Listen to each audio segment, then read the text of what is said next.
কি আশ্চর্য! কি এখানে কি করছেন আপনি? কি এখানে কি করতেছেন? সরি, চোখ লেগে গেছিল। চোখ লেগে গেছে, নিজে বাসায় যেতে, আপনাকে বলছি চলে যেতে। বের হন এখান থেকে। আম্মু! মা! বের হন এখান থেকে বলছি। বাবা!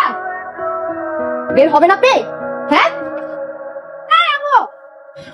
কি রাতে তো চিল্লাচিল্লি কেন? মানে কি হয়েছে? এই লোক আমার রুমে ঢুকে গেছে কেন? হ্যাঁ? কোন লোক? কি আশ্চর্য, তো জামাই রুমে ঢুকবে না? এটা কি ধরনের অদ্ভুত কথাবার্তা? তুমি বুঝতেছো? হ্যাঁ, এই লোক আমার ঘরে ঢুকে গেছে। আমি ঘুমাচ্ছিলাম, সে আমার সাথে শুয়ে পড়ছে। আমি বলছি না, হ্যাঁ উনি বলছি না চলে যেতে, উনি কেন এখানে এখনো? উনি কেন এখানে?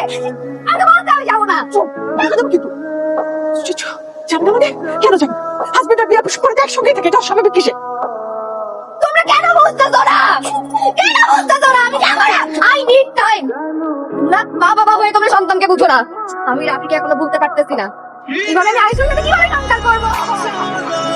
এটা কি শোনা? যাবো তো স্যার, মানে এত রাত। মা, আপনার শুধু শুধু অস্থির হচ্ছেন। বিশ্বাস করুন, আমি কিচ্ছু মনে করিনি। ও বিয়ে করছে, হঠাৎ করে এত বছর আপনাদের সাথে থাকার পরে আমার বাসায় গিয়ে থেকে স্বাভাবিক, যে কোনো মেয়ের জন্য একটা প্রেশার।